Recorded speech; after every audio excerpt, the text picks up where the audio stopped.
So when I started making tinnitus videos about 2-3 years ago, I set myself 2 rules. Rule number 1, I was only ever going to talk about stuff that I'd been through personally or facts that I'd researched thoroughly on the internet. And number 2, I was always going to be 100% honest with what I say, because otherwise I just don't want to make these videos. Tinnitus is too complicated and it's too important of a subject for there to be any sort of messing around with this. And that's why I wanted to make this video today, because I think it's important to share the real journey with tinnitus, not something that is made to get clicks or views on YouTube, but to actually share some real first-hand knowledge about this stuff. And I want to talk to you about a major spike that I've been getting myself through this weekend. So what happened was Friday, I was in a car park, indoor car park, and a car came past that had a modified exhaust pipe, and it fired about 30 meters away from me. And it was the equivalent of what sounded like a gunshot to me. And because I was in this indoor car park, it reverberated because it pretty much acted like an echo chamber.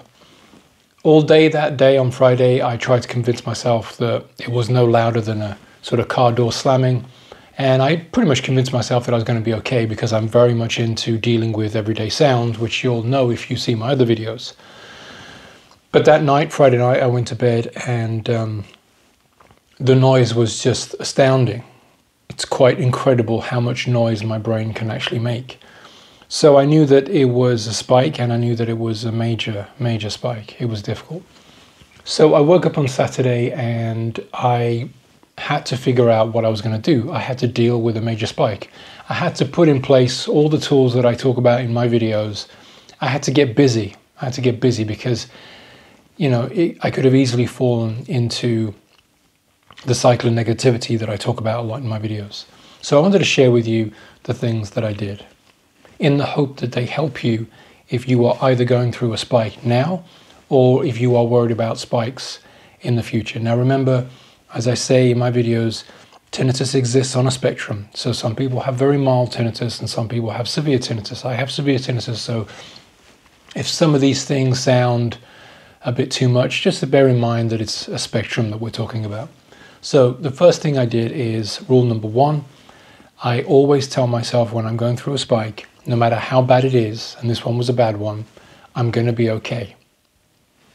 And the reason why that is rule number 1, and I think the most important thing is because we've got to find ways of reducing the fight or flight mechanism, of getting out of the panic mode that can very, very easily set in. We've got to get out of that as quickly as we can, and it's not easy. I mean, I was really worried on Saturday because the noise was incredible. But I've got to tell myself straight away, I'm going to be okay, because the reality of it is that every spike I've been through, I've been okay. And I'm doing okay now. This is Monday, I'm recording this video, and I'm already getting out of it, and I'm already doing okay. So it's important to say that you're going to be okay, because the reality of it is that you are going to be okay given time.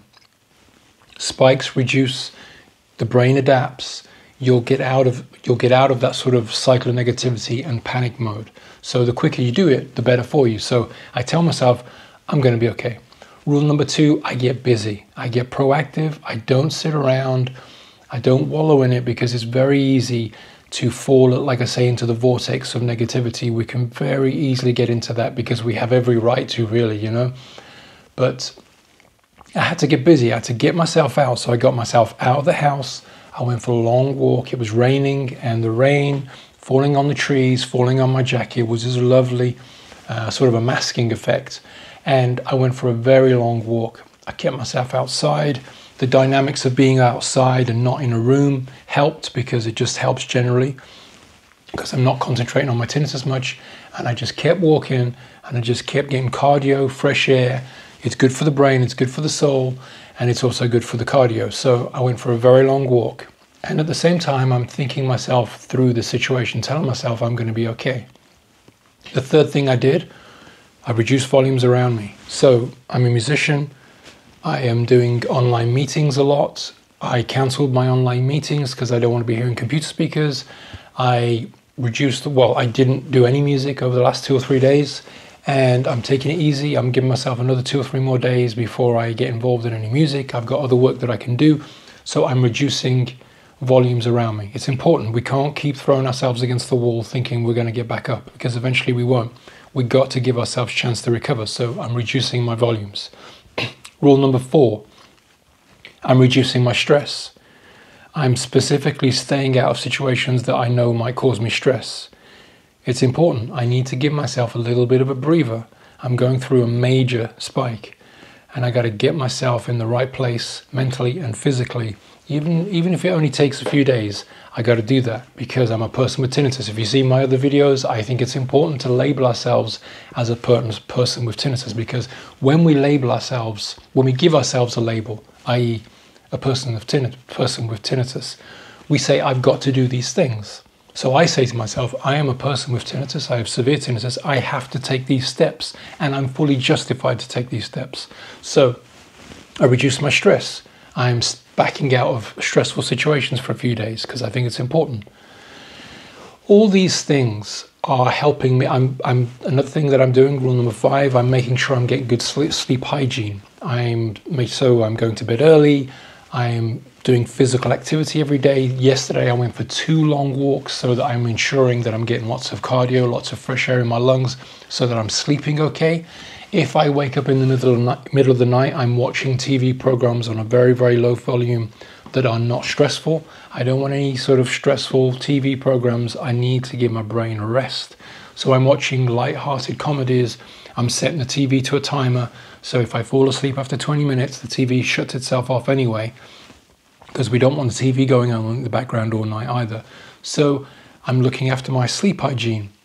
And all these things, if you react immediately, all these things have helped me get through this major spike, and I'm already doing better, because on Saturday morning it was looking pretty bleak. It was very, very difficult, and the whole situation was looking pretty difficult. It's Monday morning and I'm already doing much better, and I think it's because I immediately put into action all these things that I'm sharing with you. Now, one thing I want to say before I go, some of you may have seen my other videos, and you may be asking, well, how does this fit in with all the other stuff that he's been talking about? Phase 3 and tinnitus, acceptance, the difference between acceptance and habituation. I talk about how I've accepted my tinnitus. I talk about being in phase 3, which is where you are no longer emotionally attached to your tinnitus. They're on my channel if you want to see them. So how does this fit with all that stuff? Well, I go back to the first thing that I say in this video.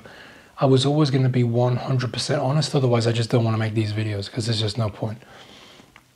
And the honesty of my situation is that I have severe tinnitus, and when I get affected by a severe spike, that's my reality. That's part of the tinnitus journey.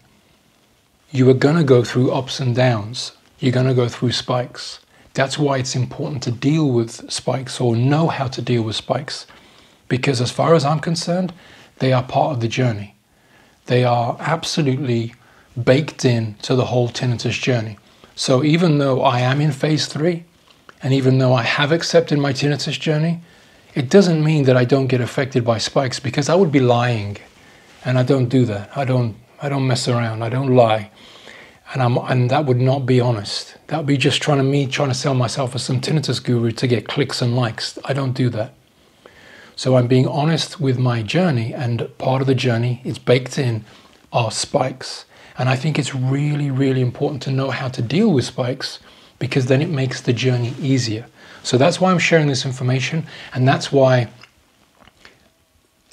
it ties in with all the other stuff that I talk about, because I am in phase 3. I've emotionally detached myself from my tinnitus. I have accepted my tinnitus, and that allows me to detach myself from the spike and get through it much quicker than a person that maybe hadn't got these tools at their disposal, or hadn't had these experiences that I've had. I've had tinnitus for 21 years now, been through many spikes.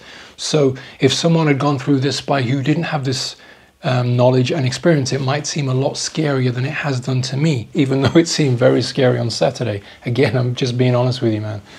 So it's Monday morning. I feel much better. I'm getting myself out of it. And within 2 or 3 days, I reckon I'm going to be good to go again. I reckon I'll be back to meetings and recording and mixing and all that sort of thing. But it's important to put these things in place immediately as you're going through a spike. I really think that's important. Anyway, I'm going to make this video as short as I can. I hope these tips have helped you. If you have any questions, drop them in the comment box. I've got a website called helpmytinnitus.com where you can download my free PDF 5 tips for tinnitus. You can also get in touch with me there if you want. But for now, I want to say thanks for watching. And just before I go, if you are going through a spike while you're watching this, take it from someone that's been through many spikes. You're going to be okay. You're going to be absolutely fine. Just give it a little bit of rest. Try and think about these tools that I've just shared. Give yourself a break. Give yourself a little bit of room to maneuver. Think about these tools. Try and see how they might help you in your own unique way. But don't stress too much. Don't get locked in the cycle of negativity, and don't get locked in the the fight or flight panic mode, because you're going to be okay. I've been through many major spikes, and I really do think it's just a case of time. Give yourself some rest. Give yourself a bit of breathing room. Reduce your volumes. Reduce your stress. And within some short period of time, you'll feel yourself come out of the spike. And if this is not the first spike you've been through, if you've been through many spikes before and you're watching this, you probably know at the back of your mind, like I've said in my other video, you got through it then and you got through it now. So don't worry too much. You're going to be absolutely fine. All right. Thanks for watching, and I'll see you on the next one.